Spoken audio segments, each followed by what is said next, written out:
फरवरी 2025, दिन सोमवार, हिंदी तिथि विजया एकादशी। आज के दिन भगवान विष्णु की पूजा अर्चना करनी चाहिए। और आइए बात करते हैं आज के मुख्य समाचार में देश भर की तमाम बड़ी खबरों पर नजर डालते हैं। देखिए, एक तो आज के दिन को सेंट्रल एक्साइज डे यानी केंद्रीय उत्पाद शुल्क दिवस के रूप में मनाते हैं। और चलिए आगे बढ़ते हैं खबरों में। सबसे पहली अच्छी खबर तो देश भर के किसान भाई लोगों के लिए आ रही है। देश के करोड़ों किसानों को आज खुशखबरी मिलने वाली है। पीएम किसान सम्मान निधि योजना की 19वीं किस्त जारी करेंगे देश के प्रधानमंत्री नरेंद्र मोदी। तकरीबन 10 करोड़ किसानों के खातों में आज 22,000 करोड़ रुपए की धनराशि ट्रांसफर की जाएगी। आपको पता होगा, पीएम किसान योजना के तहत पात्र किसानों को हर साल 6,000 रुपए दिए जाते हैं। ये रकम 3 किस्तों में मिलती है। हर 4 महीनों में 2,000 रुपए की किस्तों के रूप में किसानों के खातों में सरकार ये राशि ट्रांसफर करती है। तो आज बिहार के भागलपुर का दौरा करेंगे पीएम मोदी और यहीं से किसान भाई लोगों को ये 19वीं किस्त भी जारी करेंगे। इसके अलावा बीते दिन प्रधानमंत्री नरेंद्र मोदी मध्य प्रदेश के छतरपुर में बागेश्वर धाम पहुंचे और यहाँ कैंसर अस्पताल का भी शिलान्यास किया। और यहाँ प्रधानमंत्री नरेंद्र मोदी बोले कि कुछ नेता हमारे पर्व और परंपरा को गाली देते हैं। उन्होंने कहा कि मैंने पर्ची निकाली, धीरेन्द्र शास्त्री की मां के मन में इनके ब्याह की बात चल रही है। ये कुछ मजाकिया अंदाज में बातें चिते भी हुई। बागेश्वर धाम के पंडित धीरेन्द्र कृष्ण शास्त्री ने पीएम मोदी को माला और अंग वस्त्र पहनाकर उनका स्वागत भी किया। यहाँ से प्रधानमंत्री ने महाकुंभ के आलोचकों पर भी निशाना साधा और बोले कि गुलामी की मानसिकता में फंसे हैं कई लोग। हिंदू धर्म पर हमला करने वाले लोग हमेशा से रहे हैं और उनका उद्देश्य समाज को विभाजित करना है। वहीं पीएम मोदी ने अपने नेताओं, एमपी, एमएलए को भी कहा कि घमंड से दूर रहें, व्यवहार में विनम्र रहें और काम में नवाचार करें, लोगों की सेवा करें। और इस उद्घाटन के बाद बागेश्वर धाम से पीएम मोदी मध्य प्रदेश भोपाल में पहुंचे। यहाँ आज ग्लोबल इन्वेस्टर समिट का उद्घाटन भी करेंगे। 2 दिन तक चलेगा ये समिट, 24 और 25 फरवरी को। इस दौरान मध्य प्रदेश में देश दुनिया के कई उद्योगपति इन्वेस्टमेंट भी करेंगे, है ना। वहीं बीते दिन पीएम मोदी ने मन की बात कार्यक्रम भी आयोजित किया। इस दौरान उन्होंने सबसे पहले तो देश भर के स्टूडेंट, छात्र छात्राओं को यानी एग्जाम वॉरियर्स को शुभकामनाएं दी और देश के छात्रों से पीएम बोले कि सकारात्मक सोच के साथ दे परीक्षा। और मन की बात में पीएम मोदी ने माताओं बहनों के लिए बड़ी घोषणा की। सबसे पहले तो नारी शक्ति को नमन करते हुए पीएम बोले कि इस बार 8 मार्च को मेरा सोशल प्लेटफॉर्म महिलाएं संभालेगी। पीएम मोदी ये अनोखी पहल करने जा रहे हैं 8 मार्च को, क्योंकि अंतर्राष्ट्रीय महिला दिवस है। तो इस खास मौके पर पीएम मोदी एक दिन के लिए देश की महिलाओं, माताओं बहनों को सौंपेंगे अपने सारे social media account, Twitter, Facebook, YouTube वगैरह सब कुछ। पीएम बोले कि कुछ इंस्पायरिंग वुमेन को एक दिन के लिए ये अकाउंट सौंपने जा रहा हूँ मेरे। खेलों को लेकर भी पीएम मोदी ने कहा कि हर तरफ क्रिकेट की बात होती है। भारत की स्पेस में सेंचुरी भी लगी, भारतीय अंतरिक्ष एजेंसी इसरो का दायरा भी बढ़ा है, इसरो के शतक से देश का गौरव भी बढ़ा। तो इन कुछ बातों का जिक्र किया पीएम मोदी ने मन की बात में। और देश में मोटापा, ओबेसिटी भी काफी बढ़ रही है। इस बात का भी जिक्र करते हुए देशवासियों को एक नया चैलेंज दिया।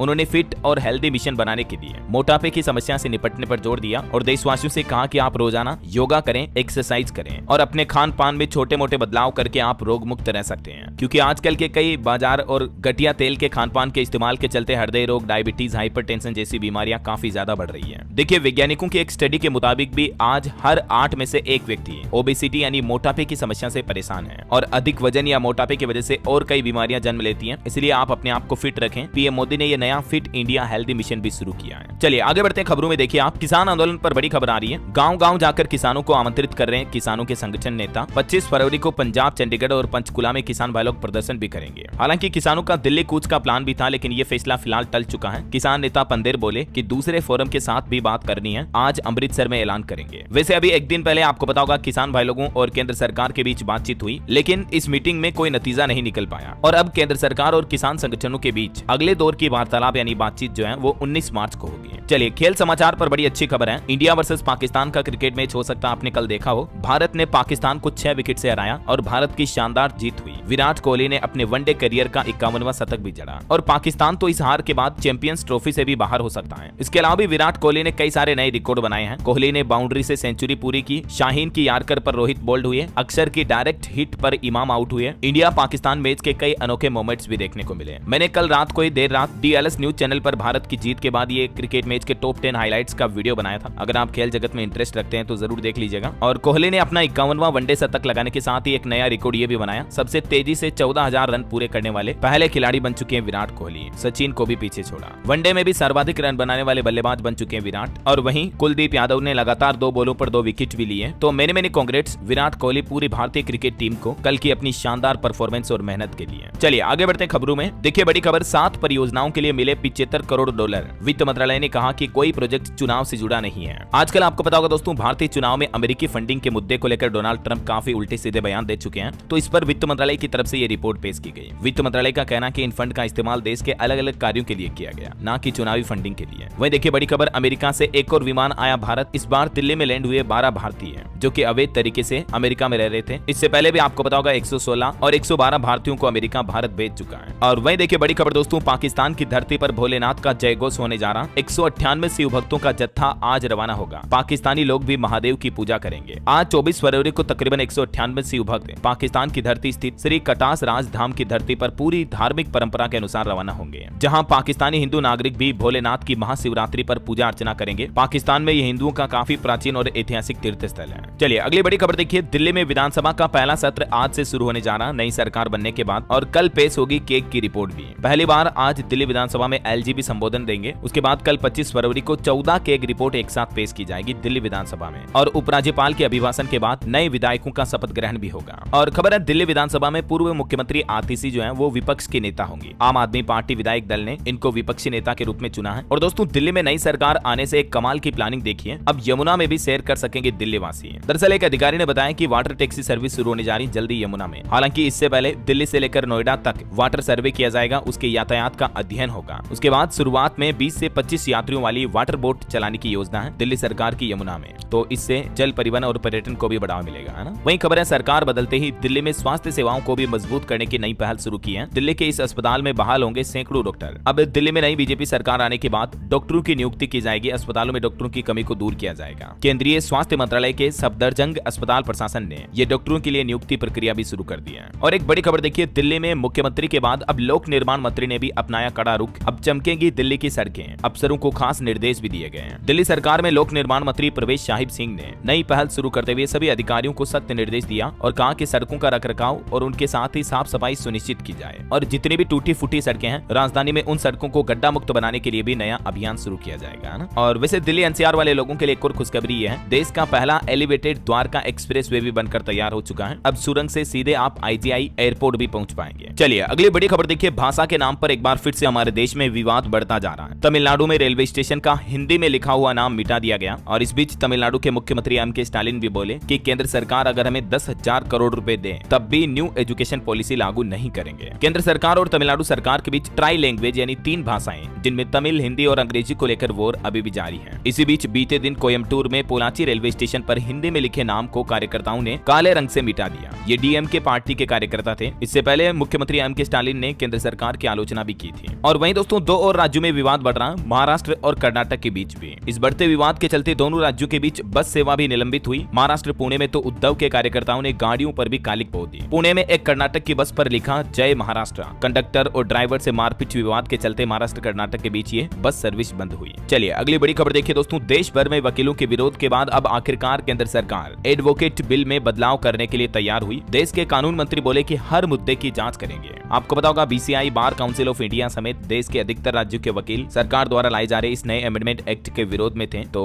अब सरकार ने इस एडवोकेट बिल 2025 में कुछ बदलाव करने पर सहमति जताई है। और वहीं खबर देखिए, प्रधानमंत्री नरेंद्र मोदी ने मध्य प्रदेश के बीजेपी विधायक, सांसद और पदाधिकारियों से सवाल जवाब किए, उनके साथ मीटिंग भी की। और मजाकिया अंदाज में पीएम ने पूछा कि सोशल मीडिया पर किसके 1 करोड़ फॉलोवर्स हैं, तो नहीं मिला जवाब। एमपी के भाजपा विधायक सांसदों को पर्सनैलिटी डेवलपमेंट के टिप्स भी दिए पीएम मोदी ने मंत्री विधायकों के बीच तकरीबन 2.25 घंटे तक चर्चा की, विकास कार्य करने की नसीहत भी दी। चलिए बड़ी खबर देखिए, हमारे भारत के सेनाध्यक्ष जनरल उपेंद्र द्विवेदी फ्रांस की 4 दिन की राजकीय यात्रा पर रवाना हुए। अब ये 27 फरवरी तक फ्रांस में रहेंगे। इस यात्रा का लक्ष्य है भारत और फ्रांस के बीच रक्षा सहयोग को मजबूत करना। वहीं खबर देखिए, सरकार के स्वास्थ्य मंत्रालय की पहल, स्वास्थ्य और परिवार कल्याण मंत्रालय के 100 दिन के टीबी उन्मूलन अभियान में 5 लाख से भी ज्यादा टीबी मरीजों का पता चला है। बीते 100 दिन में, मतलब देश भर के अलग अलग राज्यों में जांच में ये डेटा सामने आया। वहीं खबर है 58,104 करोड़ रुपए के टैक्स योगदान के साथ अदानी समूह ने जारी की टैक्स ट्रांसपेरेंसी रिपोर्ट भी। मतलब बीते साल वित्त वर्ष में अदानी समूह की लिस्टिंग कंपनी की ओर से 58,104 करोड़ रुपए का टैक्स पे किया गया। चलिए सुप्रीम कोर्ट का एक बड़ा फैसला देखिए, भ्रष्टाचार निवारण कानून में हर केस की प्रारंभिक जांच करना अनिवार्य नहीं है। एक आरोपी के अधिकार पर सुप्रीम कोर्ट ने अहम टिप्पणी करते हुए कहा कि भ्रष्टाचार निवारण कानून के तहत हर मामले की प्रारंभिक जांच करना कोई जरूरी नहीं है। सुप्रीम कोर्ट ने यह भी साफ कर दिया कि प्रारंभिक जांच की मांग आरोपी का निहित अधिकार नहीं है। और वहीं खबर देखिए, हमारे विदेश मंत्री डॉक्टर एस जयशंकर के साथ दुनिया के 45 देशों के राजदूत पहुंचे सारनाथ। यहाँ भगवान बुद्ध के जीवन को समझा। सारनाथ जो कि भगवान बुद्ध की प्रथम उपदेश स्थली रही है, तो यहाँ उनके स्मारकों के इतिहास और बुद्ध के जीवन से रूबरू हुए दुनिया भर के कई देशों के राजदूत। बहरहाल अभी तो कुछ और महत्वपूर्ण और काम की खबरें देखेंगे दोस्तों अपन, लेकिन फिलहाल वक्त तो चला है आज के ताजा मौसम समाचार जानने का। और हाँ, आपको याद दिला दूं, अगर आप DLS न्यूज चैनल पर पहली बार आए हैं और चैनल से अभी तक जुड़े नहीं हो दोस्तों, तो जुड़ जाइए, चैनल को सब्सक्राइब करके बेल आइकन जरूर दबा दीजिएगा और इस वीडियो पर एक लाइक और शेयर भी जरूर कर देना, ताकि आपको रोजाना की ताजा खबरें, महत्वपूर्ण मुख्य समाचार, काम के न्यूज अपडेट सबसे पहले आपके मोबाइल पर मिलते रहेंगे। ओके, और चलिए बिना टाइम वेस्ट किए सीधा आगे बढ़ते हैं मौसम अपडेट में। तो देखिए दोस्तों, उत्तर भारत में मौसम का मिजाज फिर से बदलेगा। उत्तर प्रदेश, राजस्थान समेत देश के 15 राज्यों में फिर से बारिश के आसार हैं। अगले 24 घंटों के दौरान 15 राज्यों में बारिश की चेतावनी। मध्य प्रदेश में रात की ठंड बढ़ी, राजस्थान में भी पारा 10 डिग्री से फिर से नीचे पहुंचा। उत्तराखंड और हिमाचल में भी 2 दिन बाद बर्फबारी की चेतावनी है। और भी कुछ अलग अलग राज्यों के मौसम अपडेट देखिए आप। मध्य प्रदेश में भोपाल, ग्वालियर संभाग में भी तापमान में गिरावट हुई, 2-3 डिग्री और गिरेगा पारा। राजस्थान में भी मानो फिर से ठंड लौटी। इस महीने फरवरी के आखिर में बदलेगा मौसम और राजस्थान के कुछ जिलों में बारिश की भी संभावना है। हालांकि 25 तारीख के बाद तापमान बढ़ने लगेगा कल से ही। और झारखंड में भी देखिए, रांची, संथाल और कोलान में बारिश हुई। बंगाल से लेकर आंध्र प्रदेश तक गुजरा रहा टर्फ। दोपहर बाद बारिश की चेतावनी आज भी, कल से फिर मौसम साफ होगा। इधर हिमाचल प्रदेश में भी फिर से बर्फबारी का अलर्ट है। कल से एक नया वेस्टर्न डिस्टर्बेंस सक्रिय होगा। और भी अगले 24 घंटों के दौरान मौसम की संभावित गतिविधियां क्या रह सकती हैं, इस बाबत जानकारी आप देख सकते हैं स्क्रीन पर। और वैसे दोस्तों, इस साल गर्मी को लेकर भी मौसम विभाग ने एक रिपोर्ट जारी की है, जिसके मुताबिक 3 महीने पड़ेगी अधिक गर्मी, सूखा और लू जैसी घटनाएं इस साल बढ़ेगी। विश्व मौसम संगठन के मुताबिक इस बढ़ती गर्मी का असर किसानों की फसलों पर भी देखने को मिलेगा। WMO यानी विश्व मौसम संगठन की तरफ से जारी लेटेस्ट बुलेटिन के मुताबिक इस साल तेज गर्मी पड़ेगी, सूखा, लू, भारी बारिश जैसी मौसमी घटनाएं और बढ़ सकती हैं। इस वजह से बाढ़, बीमारियां और कीटों के हमले भी बढ़ेंगे, तो फसलों की पैदावार और गुणवत्ता पर भी असर पड़ेगा। चलिए मौसम के बाद कुछ मार्केट अपडेट्स पर नजर डाल लेते हैं। देखिए, शेयर बाजार में इस सप्ताह उतार चढ़ाव का अनुमान रहेगा।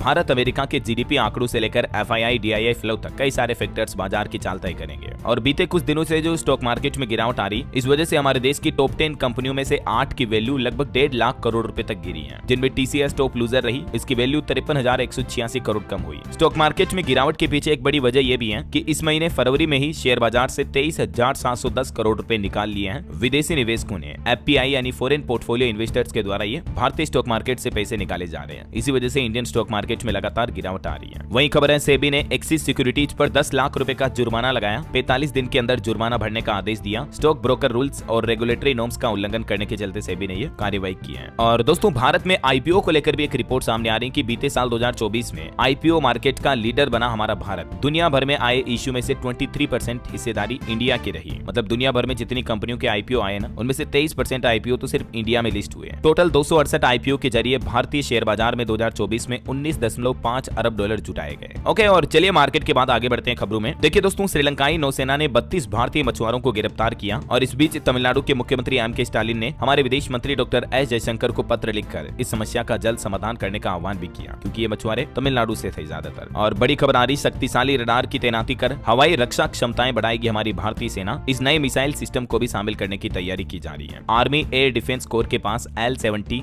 ZU-23 मिमी, सिल्का और तांगुस्का जैसी नई मिसाइल प्रणालियां जोड़ी जाएगी, जिससे हमारी इंडियन एयरफोर्स की ताकत और बढ़ेगी, है ना। और एक रिपोर्ट सामने आ रही दोस्तों कि हर साल दुनिया में 7.5 लाख से भी ज्यादा लोग खुद की जान ले लेते हैं। हालांकि भारत में इस तरह के मामलों में 31% तक की गिरावट आई है, जो कि एक अच्छी बात है। वहीं खबर देखिए, हरियाणा बजट पर खबर आ रही, मुख्यमंत्री नायब सिंह सैनी ने बुलाई मंत्रियों और विधायकों की बैठक, सुझाव लिए जाएंगे। बजट 70% बनकर तैयार हो चुका है। जल्द ही हरियाणा सरकार अपना नया बजट पेश करेगी। बताया जा रहा है कि 11 मार्च को यह पेश किया जा सका है। 7 मार्च से ही बजट सत्र शुरू होगा, है ना। और एक बड़ी दुख भरी खबर देखिए दोस्तों, 30 फीट गहराई में फंसे बच्चे तक पहुंचाई जा रही ऑक्सीजन। NDRF की टीम भी पहुंची। राजस्थान के झालावाड़ में 5 साल का एक बच्चा 150 फीट गहरे ट्यूबवेल में गिर गया। तो कल से इसका रेस्क्यू ऑपरेशन चल रहा है। आए दिन ऐसी घटनाएं देखने को मिलती है। मैं आपको कहता रहता हूँ, आपके आसपास कहीं बोरवेल खुला नजर आए तो प्लीज उसे ढक दें। अभी बच्चे का रेस्क्यू चल रहा है, तो हम ईश्वर से प्रार्थना करते हैं कि जल्दी ये बच्चा स्वस्थ बाहर आ जाए, है ना। वहीं बॉलीवुड से खबर देखिए आप, बीते दिन दूसरे रविवार को बॉक्स ऑफिस पर गूंजी छावा फिल्म 300 करोड़ के क्लब में शामिल हुई इसका टोटल कलेक्शन। और केंद्र सरकार के नाम पर एक मीडिया में खबर चल रही है कि सरकार ने ऐलान कर दिया 75 साल से ऊपर के बुजुर्गों पर टैक्स नहीं लगेगा। लेकिन आपको बता दूं, सोशल मीडिया पर जो ये मैसेज वायरल किया जा रहा, जिसमें ये दावा किया जा रहा, ये बिल्कुल फर्जी मैसेज है। सरकार की तरफ से कोई भी ऐसा फैसला नहीं लिया गया है। ये देख सकते हैं आप, PIB फैक्ट चेक की तरफ से ट्वीट करके इस संबंध में जानकारी भी दी गई। इट्स फेक मैसेज, इसको कहीं फॉरवर्ड ना करें, है ना। चलिए बैंकिंग न्यूज से खबर देखिए। अब एक और सरकारी बैंक ने होम लोन और कार्ड लोन की ब्याज दरों में कटौती की है। दरअसल हाल ही में आपको बताओगा, RBI ने जो रेपो रेट घटाई, उसके बाद से कई सारे बैंकों ने अपने लोन के रेटों में कटौती की है। मैंने आपको बताया भी था, SBI, PNB समेत। तो देखिए, अब एक और सरकारी लेंडर बैंक ऑफ महाराष्ट्र की तरफ से भी होम लोन, कार्ड लोन पर 0.25% तक की कटौती की गई है। तो इस बैंक से भी अब आपको लोन लेना सस्ता पड़ेगा। और वहीं दोस्तों, मोबाइल सिम कार्ड को लेकर भी 1 अप्रैल से कुछ नए नियम लागू होने जा रहे हैं, जिसके तहत अब 1 अप्रैल से नहीं बिक पाएगी आसानी से सिम कार्ड। सरकार ने सिम कार्ड बेचने वाले डीलर्स के लिए कुछ नए नियम लागू करने का फैसला किया है। और इस नए नियम के मुताबिक दोस्तों अब सिम कार्ड बेचने वाले जो सिम डीलर्स होते हैं उनको अपना बायोमेट्रिक वेरिफिकेशन करना अनिवार्य होगा। सरकार का कहना है कि लगातार बढ़ रहे ऑनलाइन फ्रॉड और फर्जी सिम कार्ड के स्कैम को रोकने के लिए ये बड़ा कदम उठाया जा रहा है। 31 मार्च 2025 तक का टाइम है, तब तक सभी सिम सेलर्स डीलर को अपना बायोमेट्रिक वेरिफिकेशन सरकार के पास करना होगा, अन्यथा 1 अप्रैल 2025 के बाद उनको सिम कार्ड की बिक्री करने की इजाजत नहीं होगी, है ना। DOT यानी डिपार्टमेंट ऑफ टेलीकम्युनिकेशन की तरफ से इस संबंध में सभी मोबाइल ऑपरेटर्स और टेलीकॉम कंपनियों को निर्देश भी जारी कर दिए हैं। चलिए अगली खबर देखिए। बिजनेस समिट से पहले ही असम सरकार ने 1.25 लाख करोड़ रुपए के निवेश प्रस्तावों को मंजूरी दी। अच्छी बात यह कि इससे असम राज्य में रोजगार के अवसर भी बढ़ेंगे, नए विकास डेवलपमेंट इंफ्रास्ट्रक्चर बढ़ेंगे, तो है ना। वही देखिए, देश में चल रहे भाषा विवाद पर RSS के एक पदाधिकारी का कहना है कि सभी भाषाएं राष्ट्रीय हैं, राज्य अपनी भाषा को भी बढ़ावा दे। तमिलनाडु में जो न्यू एजुकेशन पॉलिसी और भाषा विवाद चल रहा, इस बीच RSS अधिकारी ने यह बयान दिया है। और भूकंप पर एक बड़ी खबर आ रही दोस्तों। हिमाचल प्रदेश के मंडी में भूकंप के झटके महसूस हुए, डर के मारे लोग बाग घरों से बाहर निकल आए। हालांकि गनीमत रही कि किसी तरह का जान माल का नुकसान नहीं हुआ। 3.7 की तीव्रता का ये भूकंप आया था। हिमाचल के अलावा जम्मू कश्मीर के कुपवाड़ा में भी ये भूकंप के झटके आए। यहाँ भी तीव्रता 3.8 रही, लेकिन यहाँ भी किसी तरह की जनहानि या मालहानि नहीं हुई है। चलिए अगली बड़ी अच्छी खुशखबरी देखिए हरियाणा वासियों के लिए। महिलाओं को 2100 रुपए हर महीने मिलेंगे और बेघर लोगों को मकान दिए जाएंगे। हरियाणा के मुख्यमंत्री नायब सिंह सैनी की तरफ से बड़े ऐलान किए गए हैं। उन्होंने कहा कि प्रदेश की महिलाओं के लिए जल्द ही नई योजना शुरू की जाएगी, जिसके तहत हर महीने 2100 रुपए दिए जाएंगे और बेघर लोगों को सरकार मकान बनाकर देगी। सीएम सैनी ने यह भी कहा कि हमारी सरकार प्रदेश के किडनी मरीजों के लिए भी सरकारी अस्पतालों में फ्री डायलिसिस की सुविधा शुरू कर चुकी है। तो जल्द ही इन सभी योजनाओं को भी शुरू किया जाएगा हरियाणा में। देख सकते हैं आप ज्यादा जानकारी। चलिए अगला अपडेट देखिए। वैज्ञानिकों से भी आगे निकला AI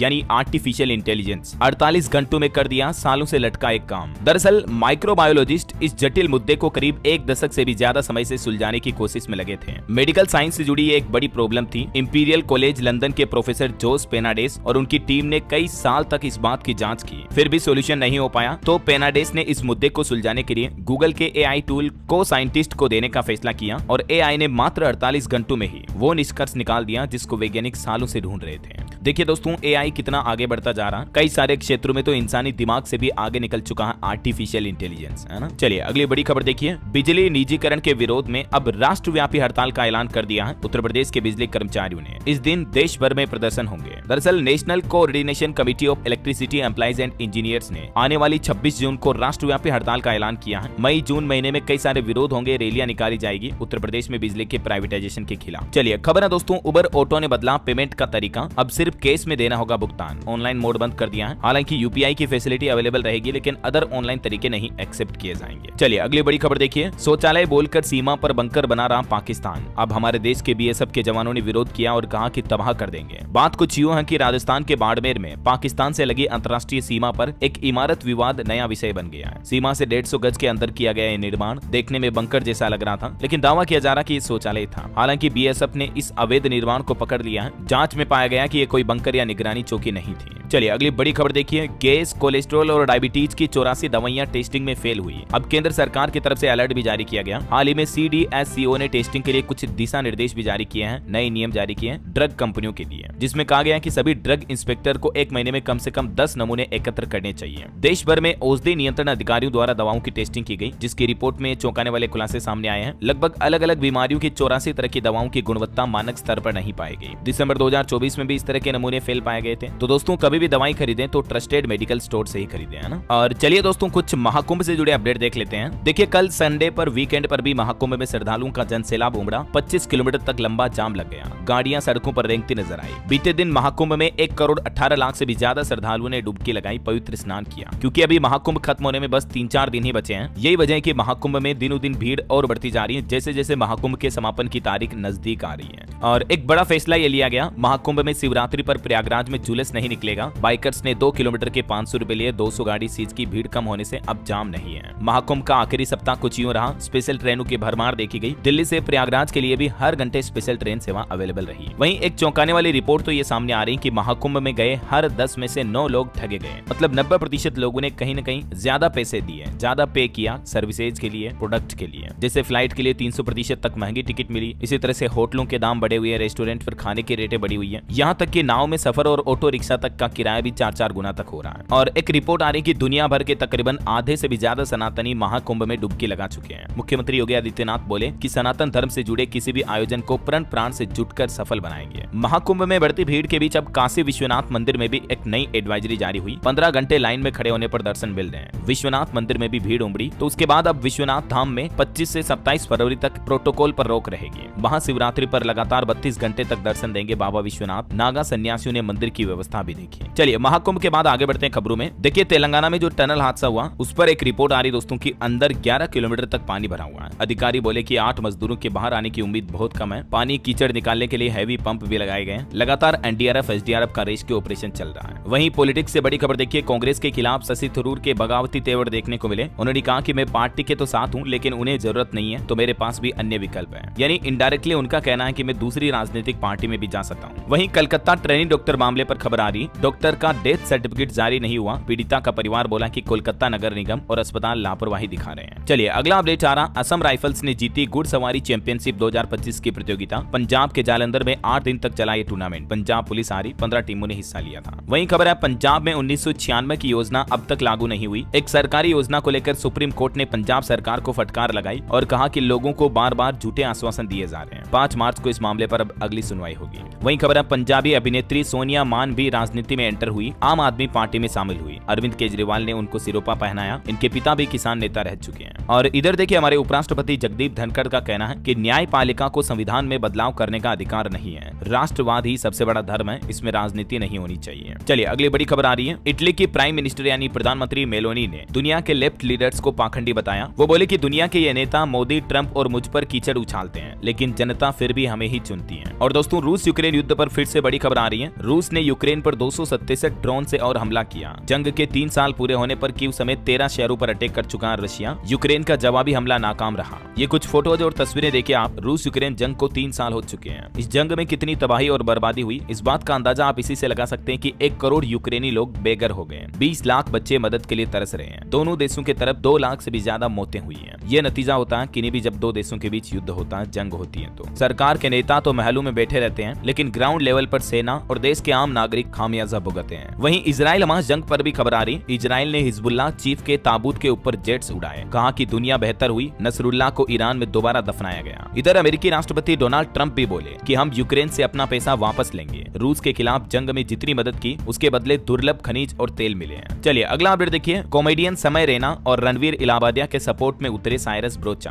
उन्होंने कहा कि उन्हें क्रिमिनल की तरह ट्रीट नहीं करना चाहिए। कृति खरबंदा विवाद पर बोलने से भी उन्होंने इनकार किया। वहीं खबर है Bigg Boss 17 winner Munawar Faruqui के खिलाफ भी शिकायत दर्ज हुई। धार्मिक भावनाओं को आहत करने और अश्लीलता फैलाने के आरोप लगे उन पर भी। और ऑटो इंडस्ट्री से खबर देखिए, रॉयल इनफील्ड ने अपनी पहली इलेक्ट्रिक बाइक भारत में पेश की। फ्लाइंग फ्ली C6 नाम से ये बाइक पेश की है जो कि सिंगल चार्ज में 200 किलोमीटर तक चलेगी। ABS क्रूज कंट्रोल जैसे कई आधुनिक फीचर भी मिलेंगे। अनुमानित कीमत इसकी 4.5 लाख रुपए तक हो सकती है। चलिए बिहार से जुड़ी बड़ी खबर देखिए दोस्तों, बिहार के आधा दर्जन जिलों में बनेंगे नए बाईपास। बिहार पटना से कोइलावर तक सड़कों को लेकर एक नया अपडेट आया है। कई सारे जिलों में बिहार की नीतीश सरकार अब सड़कों के डेवलपमेंट करेगी और नए NH हाईवे वगैरह बनाए जाएंगे, देख सकते हैं। वहीं बिहार की राजधानी पटना वासियों को भी अगस्त महीने में मिलेगी एक और बड़ी खुशखबरी। स्वास्थ्य विभाग की तरफ से नया अपडेट जारी किया गया जिसके मुताबिक पटना के LNJP अस्पताल में 400 बिस्तरों वाला नया अस्पताल अगस्त तक बनकर तैयार हो जाएगा। और इस अस्पताल में आपको एक ही छत के नीचे कई सारी सुविधाएं मिलेगी। हड्डी, ultrasound, CT scan, MRI, digital xray समेत सारी स्वास्थ्य सेवाएं अवेलेबल हो पाएगी, है ना। चलिए खबर देखिए, झारखंड की हेमंत सोरेन सरकार ने मनरेगा मजदूरों को बड़ी खुशखबरी दी है। अब उन्हें पहले से 1.5 गुना अधिक भुगतान मिलेगा। दरअसल झारखंड राज्य में मनरेगा की मजदूरी बढ़ाने की घोषणा की गई है सरकार द्वारा। एक तो नए मानकों के तहत अब 73 CFT की बजाय 50 CFT मिट्टी खुदाई पर ही मजदूरी का भुगतान किया जाएगा। तो इस बदलाव से मजदूरों को कम मेहनत पर भी अच्छी तनख्वाह, अच्छी मजदूरी मिल पाएगी। पहले के मुकाबले तकरीबन 1.5 गुना ज्यादा, है ना। चलिए दोस्तों कुछ और स्टेट न्यूज अपडेट भी देख लेते हैं साथ के साथ फटाफट से। देखिए राजस्थान में किसान संघ की अखिल भारतीय कार्यकारिणी घोषित हुई। राजस्थान की मंजू दीक्षित को महिला प्रमुख की जिम्मेदारी मिली। और मध्य प्रदेश में ग्लोबल इन्वेस्टर समिट आज से ही शुरू होने जाना। तकरीबन 1150 वाहनों से जाएंगे मेहमान। पार्किंग में सुबह 6:30 बजे तक पहुंचेंगे। मध्य प्रदेश के भोपाल में 24-25 तारीख 2 दिन ये इन्वेस्टर समिट चलेगा ना। और छत्तीसगढ़ के बजट पर बड़ी खबर आ रही। विधानसभा सत्र शुरू हुआ, 3 मार्च को बजट पेश किया जाएगा। और इस साल छत्तीसगढ़ का बजट लगभग 1.5 लाख करोड़ रुपए का होगा। बजट सत्र से पहले छत्तीसगढ़ में कैबिनेट की मीटिंग भी हुई। प्रदेश के किसानों को धान के अंतर की राशि देने के लिए 3300 करोड़ रुपए का बजट भी जारी किया छत्तीसगढ़ की विष्णुदेव साय सरकार ने। और स्टाम्प ड्यूटी संशोधन समेत 4 विधेयक भी मंजूर हुए। और भी छत्तीसगढ़ कैबिनेट में लिए गए कुछ बड़े फैसलों की जानकारी आप देख सकते हैं स्क्रीन पर। एक फैसला ये भी लिया गया, IAFS को भी PCCF के बराबर सैलरी दी जाएगी। बाकी कुछ और फैसलों की ये लिस्ट आप देख सकते हैं पूरी स्क्रीन पर डिटेल, थोड़ा सा वीडियो को पॉज करके, है ना। चलिए यूपी से बड़ी खबर देखिए, आगरा पहुंचने पर अखिलेश यादव ने योगी को याद दिलाया होमवर्क। मुख्यमंत्री बोले टेक्नोलॉजी से खो गए 28,000 लोगों को घर वालों से मिलाया। वहीं खबर है बिहार का पहला समर्थ ट्रेनिंग सेंटर बेगूसराय में शुरू हुआ। गिरिराज सिंह ने कहा कि मौन क्रांति की ध्वजवाहिका है जीविका दीदी। और बिहार में बिजली कर्मचारी भी आंदोलन कर रहे हैं। 27 फरवरी को पटना में महाधरना होगा। 8 सूत्री मांगों को लेकर विद्युत आपूर्ति का बहिष्कार करने की भी चेतावनी दी है बिहार की नीतीश सरकार को। बिहार में state progressive electric works union ने अपनी मांगों को लेकर ये बड़ा आंदोलन करने का फैसला किया है। 26-27 फरवरी को ये आंदोलन और जुलूस निकालेंगे। वहीं खबर है दोस्तों, बिहार झारखंड को जोड़ेगा 21.5 किलोमीटर लंबा गंगा पुल 2000 करोड़ की लागत से बन रहा मनिहारी साहिबगंज पुल 2026 तक बनकर तैयार हो गए। और खबर है हरियाणा में निकाय चुनाव को लेकर कांग्रेस ने 4 पन्ने का घोषणा पत्र जारी किया, जिसमें एक तो महिलाओं युवाओं के लिए ओपन जिम शुरू करने की घोषणा की है। 3 दिन में नो ड्यूज सर्टिफिकेट देंगे और भी महिलाओं के लिए ये 3 बड़े वादे किए गए।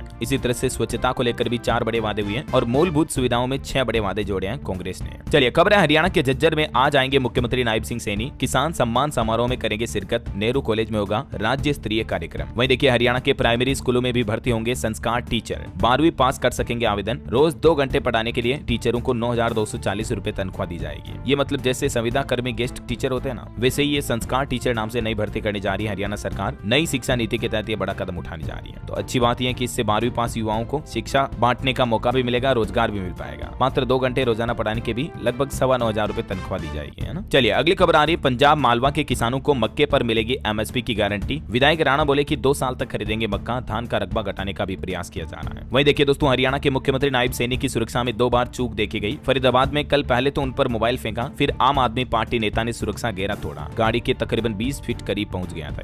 कहीं न कहीं नए मुख्यमंत्री नायब सिंह सैनी भी अब पूर्व CM खट्टर की राह पर नजर आ रहे हैं। बजट सेशन से पहले मंत्रियों विधायकों की मीटिंग बुलाई। 80% काम पूरा हो चुका है। 7 मार्च से बजट सेशन शुरू होगा, है ना। चलिए अगली बड़ी खबर देखिए, हिमाचल प्रदेश में यूनिफाइड पेंशन स्कीम UPS का विरोध करने लगे अब कर्मचारी महासंघ ने खारिज की UPS योजना को और कहा कि हिमाचल सरकार इसे लागू ना करे। ओके, और एजुकेशन पर कुछ अपडेट देखिए दोस्तों, बिहार के युवाओं को मिल गई एक और खुशखबरी। नौकरी को लेकर नया नोटिफिकेशन जारी हुआ है। दरअसल बिहार में नगर विकास विभाग द्वारा 663 पदों पर जल्द ही बहाली यानी भर्ती शुरू करने की घोषणा की है। तो युवाओं के लिए ये भी खास मौका होगा। इसके अलावा सरकारी नौकरी पर एक और अपडेट आ रहा, नॉर्दर्न कोल फील्ड्स में अप्रेंटिसशिप की भर्ती का नोटिफिकेशन जारी हुआ। 1765 वैकेंसी इसमें टोटल, और इसमें फॉर्म भरने के लिए इस ऑनलाइन पोर्टल पर जा सकते हैं उम्मीदवार। वहीं यूपी बोर्ड एग्जाम की शुरुआत भी आज से शुरू होने जा रही है। हिंदी के पेपर के साथ परीक्षाएं शुरू होगी। 17 जिले अति संवेदनशील हैं, जहां एक्स्ट्रा निगरानी रखी जाएगी। ओके, और अंत में दोस्तों आज के राशिफल पर नजर डालते हैं। देखिए कर्क राशि वालों का रुका हुआ इनकम सोर्स शुरू हो सकता है। वृश्चिक राशि वालों की नौकरी में तरक्की के भी योग बनेंगे। और भी कुछ अलग अलग राशियों का राशिफल आप देख सकते हैं स्क्रीन पर। और हाँ दोस्तों, आप मुझे कमेंट करके बताइए कि